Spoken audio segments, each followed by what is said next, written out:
Today's social media segment is brought to you by Alford and Associates for all of your insurance needs. CIS, Cardiovascular Institute of the South, the highest quality cardiovascular care available. Barker Honda, the Barker family tradition of quality.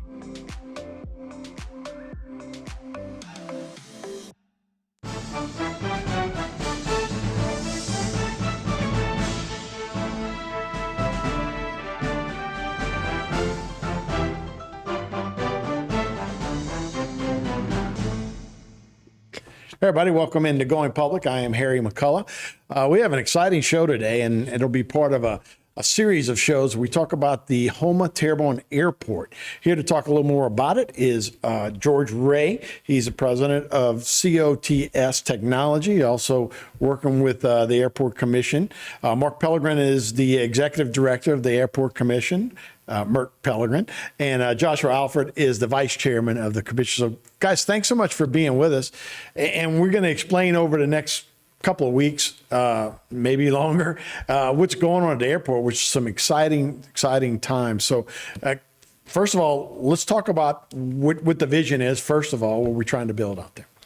Okay, well, great. Appreciate you taking time to have us come in today and talk about some exciting things that we've been working on for quite some time at the airport. It actually goes back for me to the 2004 when I was asked to come aboard and help the airport find the funding for the main runway. That's how I got started. And then in 2019, they asked me to come back and said, we see all this new emergent technology coming to the nation in general and also down into our region as well, and wanted me to come in and put down some guidelines of how Louisiana in general and Houma specifically can make sure we capture some of these new technologies so we don't see our sons and daughters running off to other states because we don't have that capability. Yeah, and we'll see in the presentation, you've got Nichols, I see Louisiana Tech, there's a Fletcher, there's a lot of things involved with as we're trying to capture people there.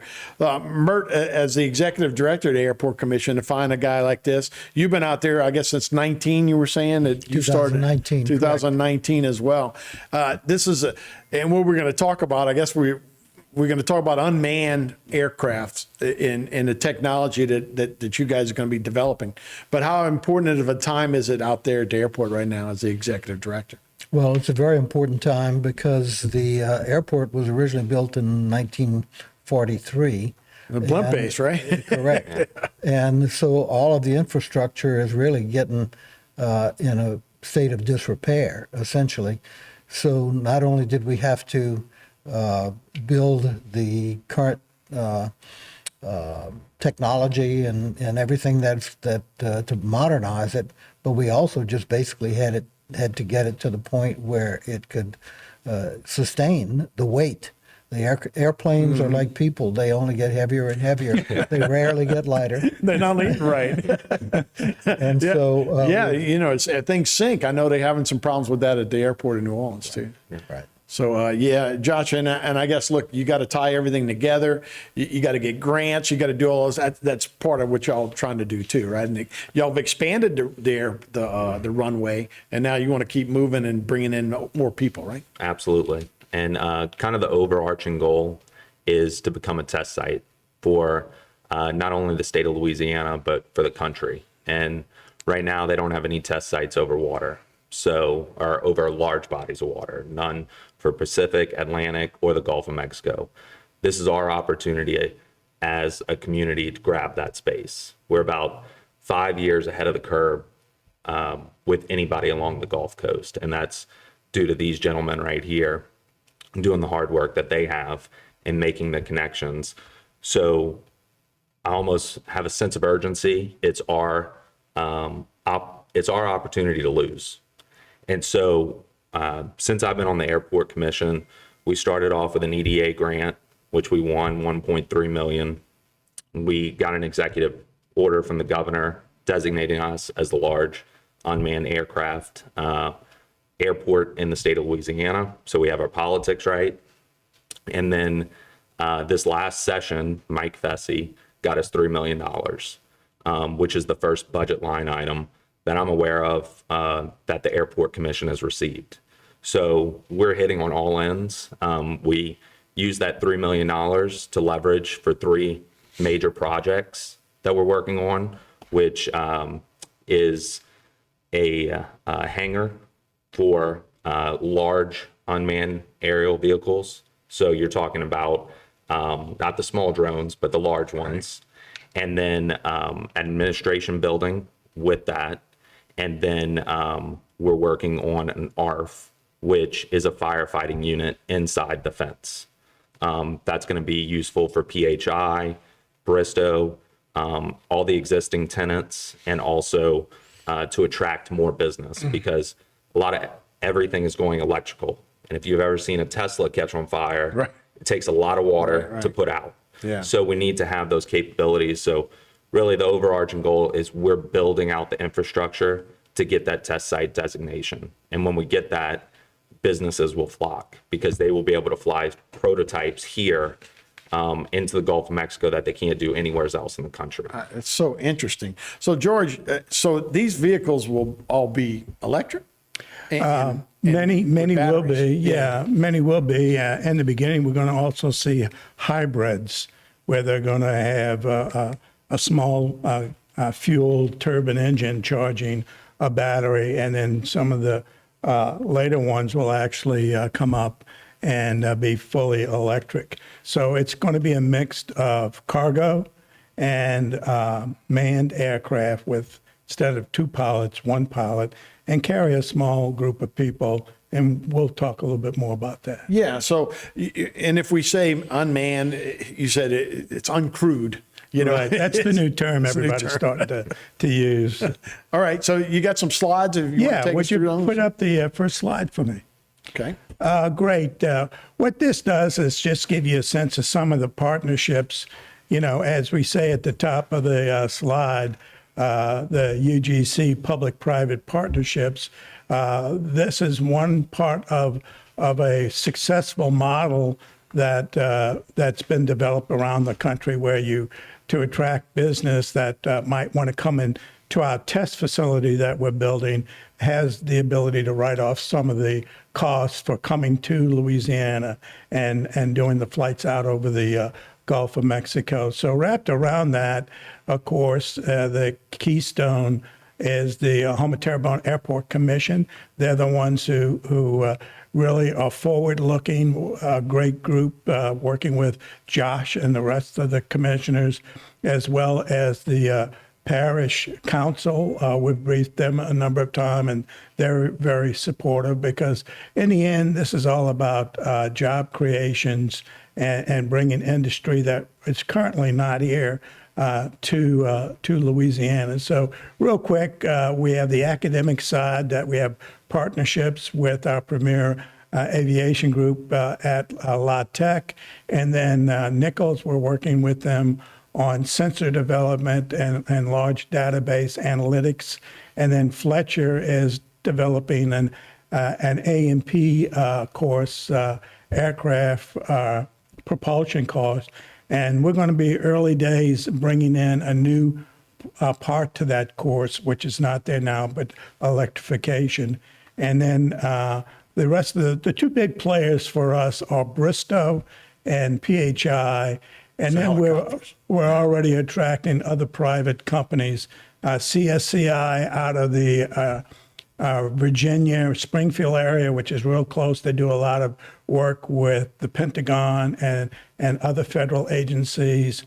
The Padina Group, TPG, that's executives with the FAA that retired and started their country to give us guidance, as well as the minor groups. So I'm not going to go into all the companies right now, but we've attracted the beginnings of a lot of companies. Right. And Mr. Harry, if I can. Sure. PHI just is in the middle of a $30 million expansion on the airport. And a lot of people don't know that. Right. It's kind of like the diamond in the rough. Sure. And where else can you name a private company that's putting $30 million on the ground in Houma. Right. Not many. And so we're really excited to be partnered with them. And actually, PHI and Bristow have ordered, and George is going to correct me on the numbers, but a couple hundred drones that are going to be able to carry cargo unmanned. Right. So So uncrewed. Yeah, uncrewed, But unmanned. no, but I know what you're saying. I'm joking a little bit, but is this almost like the race to have Uber, like where Yeah. there's driverless vehicles? Same thing. Very, very much so. They people carriers, and they can also carry cargo, but that is like the Uber of the air, urban air mobility, very short haul, 25 to 50 miles, and then the regional guys are the advanced air mobility, where they're doing 100 to 500 miles, depending on the size of the aircraft. And that seems to be, Tesla, Google, Apple are all testing those types of cars. Bristol and PHI, are they making their own, or they're using? Bristow, you'll see later on, and another slide I have for you today is they've signed up with 7 different manufacturers around the world for over 535 of new emergent electric aircraft. And I'm sure a big part of that will be the battery power to be able to run Big time. back and forth. Let's catch this other slide in the last please. minute here, and it starts with the private and the public partnership. Right, and real quick, going down the public-private partnership, that's so important. And then to do that, you have to present a good value proposition with that. And from the value proposition that we're presenting to them, that helps guide us on what infrastructure we're going to need, because as they develop the business cases around these new emergent technologies, all electric people carriers as well as the cargo, they need to have these infrastructures. So we'll talk more about the electrification end of it as well. All right, George, Merck, Josh, hang on one second. We'll be right back with more Going Public right after this.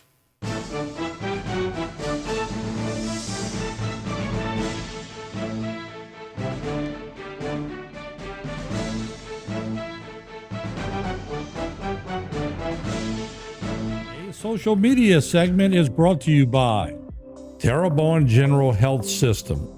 Your health is our legacy. Rouse's, you're either local or you're not. Buick, the craft of modern luxury. St. Martin and Bork, know your rights.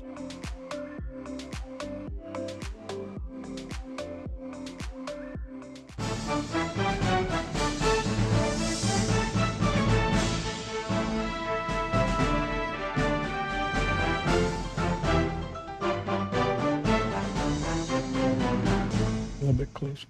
Hey, welcome back to Going Public. Harry McCullough here. We're joined by George Ray, Merck Pellegrin, and Joshua Alford. We're talking about the Houma Terrebonne Airport and how it's becoming, it's going to be one of the big hubs for unmanned aircrafts that'll really supply a lot of stuff that's going on in the Gulf and then on the cutting edge of technology testing and those kind of things. George, you were taking us through some of your slides? Yeah, if you could bring up the next slide, I'll show you what we've worked closely on when Mert and I came aboard about the same time. I was brought aboard a couple of years earlier before he took over, but Mert and I had been working on other unmanned projects here in the local area with survey companies, helping them set up their drone programs and things of that nature. So as I was brought aboard, the Houma Terrebonne Airport Commissioner, which Josh is here representing today, said, hey, where are we going? How do we capture this technology? How do we make sure we're part of the big play that's coming? And so what I've done is I've laid out the goals. And with goals, then once you understand what it is, you can start constructing a vision of where you're going to go and what it's going to take. And that was where I worked closely with Josh and the commissioners to say, we've got to work with our legislative partners, both federal and state. We've got to do outreach programs to the community and councils. And once we agreed upon that vision, then the next area was what support we were going to need. And that's where we went to the governor's office to get him to give us an executive order which helped us with the FAA, which is who we have to work with, to say we are the one area that's going to develop a test site. The airspace study, you guys already concluded it, or are you in the middle? No, we're wrapping up what really is a phase one, and because we're bringing this new technology to any airport, you have to see how you can play safely in a new mixed environment of what we call legacy aircraft Right. with the new electrical aircraft, and now the large unmanned aircraft. So 3 different groups. The unmanned will fly higher or lower? It will typically be lower, but it'll be greater than 400, which is where we're restricted to by the FAA with the small quadcopters that everybody's flying now. So these larger ones will go above that. Okay, so take us to the next slide, and we're going to be looking at, and I think that's what you're saying. We don't want to have too many vehicles in the air, right? Right, exactly. So with the test center, what we're all about is whoever comes to test their aircraft from the airport is all about verification and validation testing, and that data needs to go to the FAA. So in order to do that, you can't just look at the ground infrastructure or just the air side. You have to take what we're calling a holistic approach. You got to bring them all together at the same time. We were talking a little bit about the size of these vehicles. So obviously this is not the Hellhand drones, right? Exactly. And that little drops, you see Amazon drop off little things.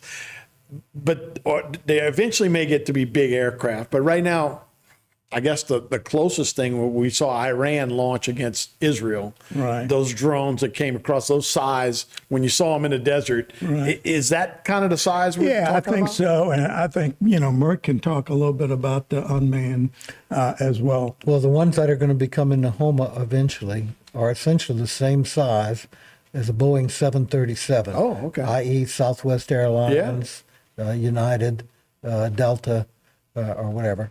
So they get that big. Some of them can go up to about 50,000 feet. And some of them can stay in the air almost a week. Wow. So that just gives you a sense of the size that we're looking at. So Also, I mean, all the applications, with us where we are located, you've got Border Patrol, Right. You've got all these applications, and they're using that. I bring up North Dakota again, where really this model was created, and we took it and ran with it. But they're doing. So you guys made a field trip inspection. up there, right? So Absolutely. What did it look like when you got on the ground up there? You were like, can we do this, or They are or is it about gonna be a long way to go? the premier program really in the world. People from all over different countries are going there to get trained and then going back to their home country. And the big thing that I saw is when you create this infrastructure and this airspace and actually get designated to be a test site, companies will locate there because they want to test out their prototypes. So they had companies like Lockheed Martin, Northrop Grumman, those type of companies that were located in the middle of nowheres in North Dakota because they were able to test out their prototypes. And then they had the academic arm that ran with the data and were able to process it. And then of course they had all the other players that we named here. Well, when you talk about just Homeland Security, if you can get a base here like that, I think even not to go back to war again, but they're talking about we learned so much from what Ukraine is, how they're defending themselves with these drones against a much bigger Russian aggression. They think Taiwan's going to be tough because of the same type of thing, even though China would have so many people. Taiwan can defend themselves with drones, and they're on an island, right? So this would be a great way to test a lot of those things. Yeah, exactly. And they need to be tested over water as right, well. right. And, I look at it, it's the 3 areas, drones for good. That's what we see with survey companies and inspecting buildings and what have you. Then you have the nefarious people like you terrorists who have now taken this great tool and now they're using it for bad. And then that's just the war, and it's changing the face of warfare. So like it or not, these are the aspects of this technology that if we can be a part of that, that will bring all sides of that equation to Houma and working with this technology. Yeah, and we're going to be obviously using it for industry, right? For That's most where of it, our focus is and begin with is the oil and gas industry and delivery industry, and well as sensors, with the largest ones that Mert talked about being up at 40 to 60,000 square feet, where they can stay out 2 weeks at a time. And with the sensors on board, they can look right down on the oil rigs, or they can do environmental work, or they can work with fisheries, any number of business cases. with a camera, right? With a camera being sent that real-time information from the cameras and the sensors back to us on the ground. Right, because in I guess the next step, would be blue energy and green energy. You might have, windmills out there and that kind of stuff. Right, and that's what's getting started. We've already seen Edison Schwest Offshore, one of the premier lower Louisiana companies, just announced where they're going to build a barge and tugs to work with the oil and gas. The windmills, as you say, out in the Gulf as well, and that power is going to come ashore. But we're also looking at how do we bring more power to Louisiana, especially the airport. When you have 10 of these on the ramp, and they start at 3.5 kilowatts just to charge one. If you have 10, now you need 3.5 megawatts, and it starts to get a little bit hard to bring that over wire. So Yeah. we're talking to Energy about possibly in the future bringing a small peaker plant to the airport itself. Oh yeah, no, that's the biggest part about that, right? Yes. It's a connection it's got to run, right? Right. To do that. If we're going to have a business. Yeah, no doubt. So let's take a look at some of the slides that you have, and we talked about war a little bit, but that's how it started, right? Yeah, Houma the Airport next started slide there. is just for the folks who may not Yeah. be familiar with the airport, how far back we go. After World War One, the great barnstorming, we actually had folks to start set up in the cane fields right here along Right. the bayou. Patterson played a big role in Patterson it, right? They had played a big huge airport. role, and then they started out as amphibians, and that's kind of how it all grew up. And Mert can even talk to that as a kid when he started seeing things of that. Well, a lot of the original PHI pilots, when there was the old Bell 47, they would rent rooms from, my father had a large number of apartments in town at the time, and a lot of the people who came to fly for PHI rented from us. Also, I grew up, of course, in Houma, and so spent in my formative years trying to find my way into aviation. Right. I'd get on my bicycle, and I would ride all the way out to that airport to see what figured it was out, huh? going on, and I would spend all day there, and was just having a wonderful day. And real quick, the next slide is what I call the next inflection point for aviation and Houma, and that's World War II and the beginning of the blimp base that came along.